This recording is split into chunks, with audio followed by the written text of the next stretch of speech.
नमः शिवाय।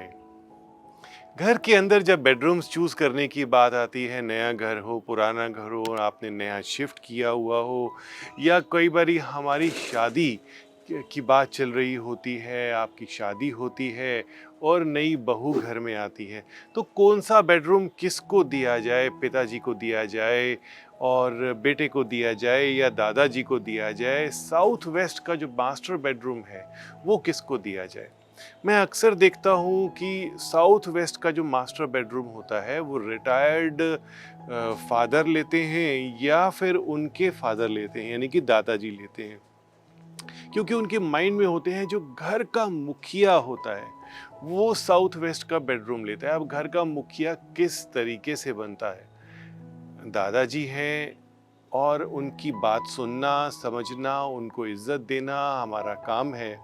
लेकिन अगर साउथ वेस्ट में दादाजी हैं और वो कुछ नहीं कर रहे हैं, व्यापार में कुछ नहीं कर रहे हैं, सामाजिक तौर पर कुछ नहीं कर रहे हैं, उनको दक्षिण का रूम भी दिया जा सकता है, उनको पश्चिम का भी रूम दिया जा सकता है।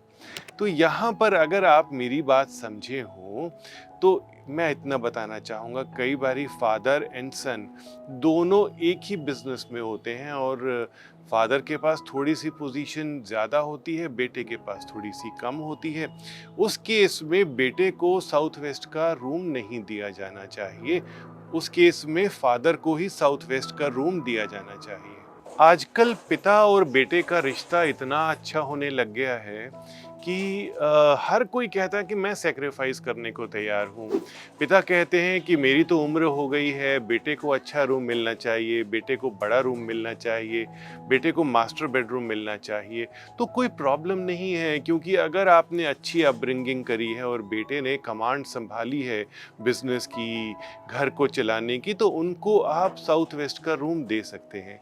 तो थोड़ा-सा रूढ़िवादी बनना छोड़िए, वास्तु के एक्चुअल प्रिंसिपल्स जो हैं उसको यूज़ कीजिए और आपके घर में खुशियाँ आएँगी इससे, डेफ़िनिटली मेरा वादा है। नमः शिवाय।